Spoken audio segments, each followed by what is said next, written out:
Akashvani's messages for Kansa is very clear. It is speaking about his death. It is saying there's a person who's going to be born, who's going to kill him. And it also gives him messages of where the child is growing. Akashvani has been giving these messages for a very long time to Kansa. But Kansa's mind is not able to comprehend that death is inevitable for any creation that is born. He thinks by killing the one who's going to kill him, he becomes immortal. So he sends troops to hunt for that instrument to Gokul, where the Akashvani has told him the child who's born is already growing there. And the thought of killing, which will make him immortal, is so powerful, that very thought, that all he can think is of how to put an end to that person who's going to kill him. Death is inevitable for any creation that takes birth. Each one of us senses death as we near the dropping of the body, the dropping of any creation that the Creator has created. We get various indications from the universe. Animals indicate to us. The humans are intelligent enough to understand. The animals are intelligent enough to understand that the end is nearing. But the fear of death that Kansa is experiencing is very much the fear of unknown. The fear of letting go of the body that one identifies with. We become attached to the body and all the material things that the body has accumulated. We become attached to the relationships that we have built over the years. This is feeling that what is going to happen to me when I die?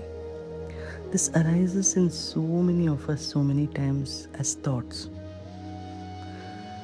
How we address it is we think that others can die.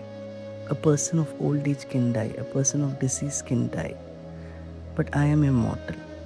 So we suppress this thought and we don't address it.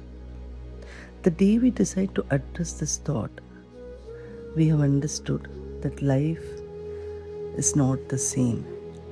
Every day is different. And this thought, which is a burden, manifesting as a powerful fear in us, gets resolved.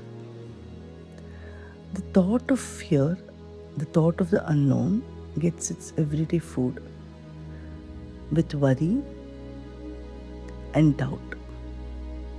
Worry as to what will happen to the others around me when I die. I'm an indispensable person. This world is carrying on because of me. That ego that is fed with the thoughts of worry and doubt, that where will this body go? What will happen to all this accumulated wealth? Who will take care of them? So how will these people live without me? And then there is the insecurity of the future as to the place that is unknown where we are going to travel after death. These four energies called the fear, insecurity, doubt and worry create turmoil in our navel. As it becomes sensations of fear arising as fire, insecurity arising as heaviness, worry and doubt again arising as fire or heaviness and discomfort in the body, restlessness in the stomach. These energies, they start making a layer. Then the first layer is fed by a few more thoughts of these layers, and then they start to make a cobweb around our inner power, which I can call a soul or the divine conscious that exists in our navel. When we feed these thoughts every day, the peace and faith inside us get covered by these layers. So we are not able to experience peace. Constantly, these energies keep us occupied by adding on more and more. Faith energy and the peace energy are like a delicate flower, like a white jasmine flower that is very delicate, full of fragrance. They wait patiently for the intelligence in us to clear the cobwebs so that you can feel peace. You can feel peace and faith. Fear cannot be removed by these two energies because they are very soft and they have the patience to wait. These cobwebs are created by us. From a childhood, slowly they keep growing and adding food, becoming more and more dense. So it is our intelligence and the mind and the body that should get together to understand these energies and slowly clear them. If you visualize a beautiful plant with many white, delicate flowers, that is the energy we are carrying at birth. Slowly, this plant that has been watered, we allow the new flowers to be bloomed till the time when the ego enters and gets fed by all these energies called fear, worry, doubt, and insecurity. As we become adults, we have a huge fort built around this delicate energy. How do we clear these cobwebs?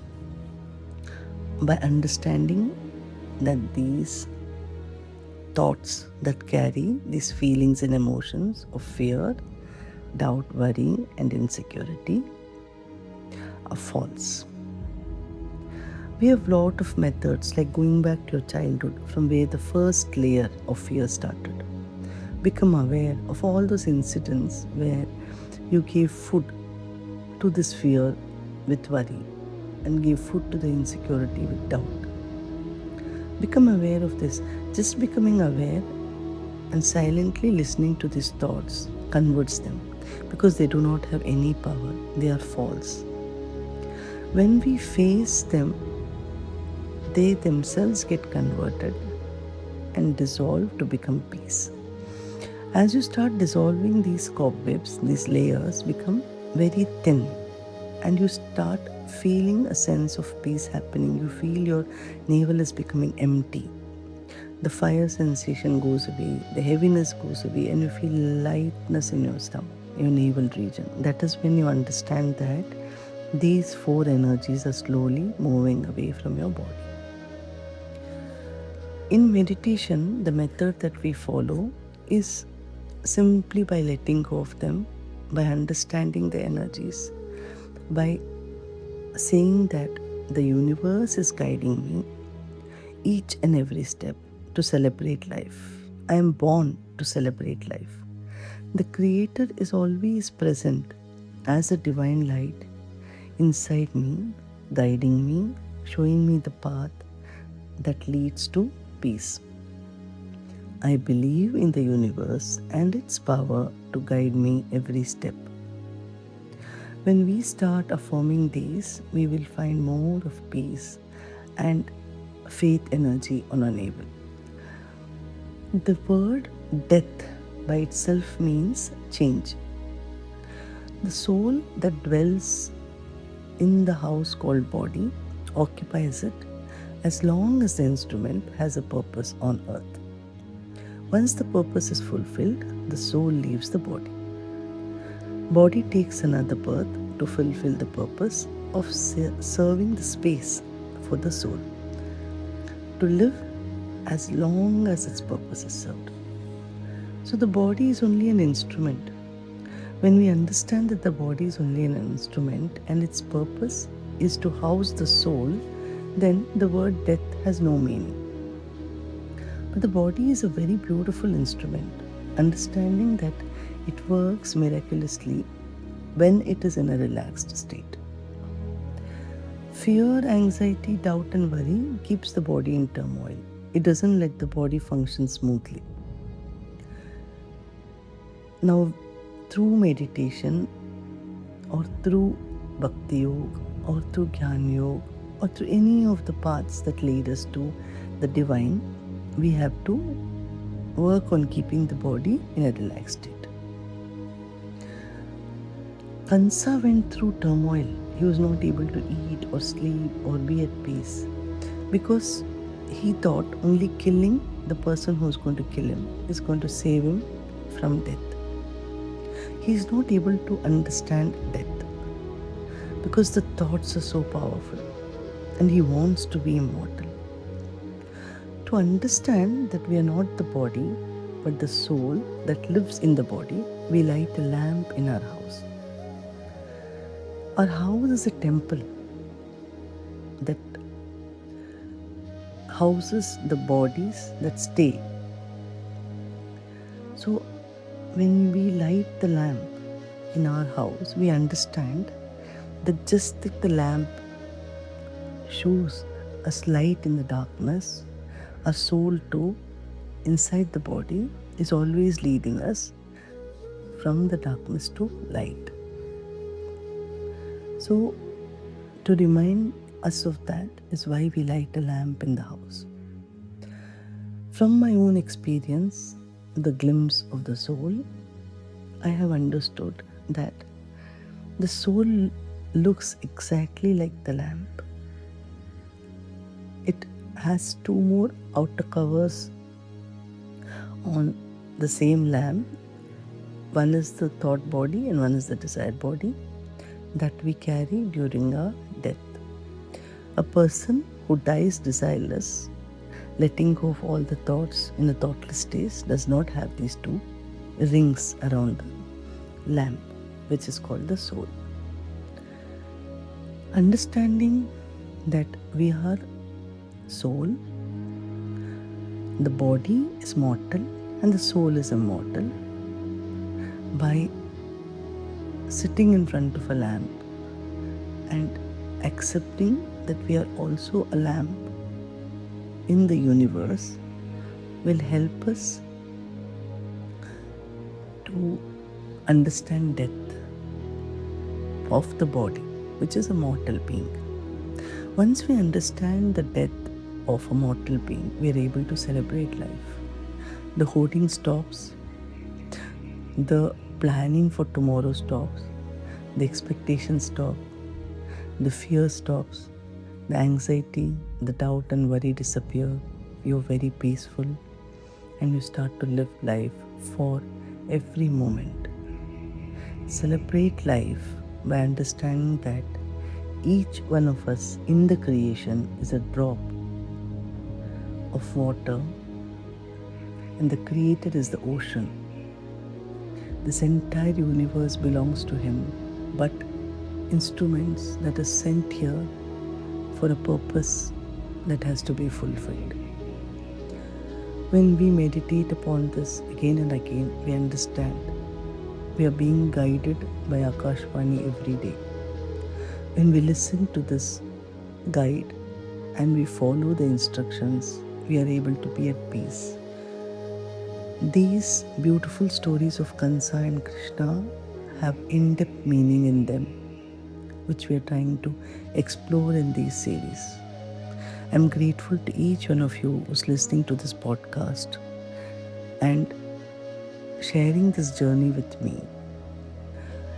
Thank you once again and continue to meditate to understand the inner meaning of these stories. Celebrate life by understanding that we are the soul which is immortal.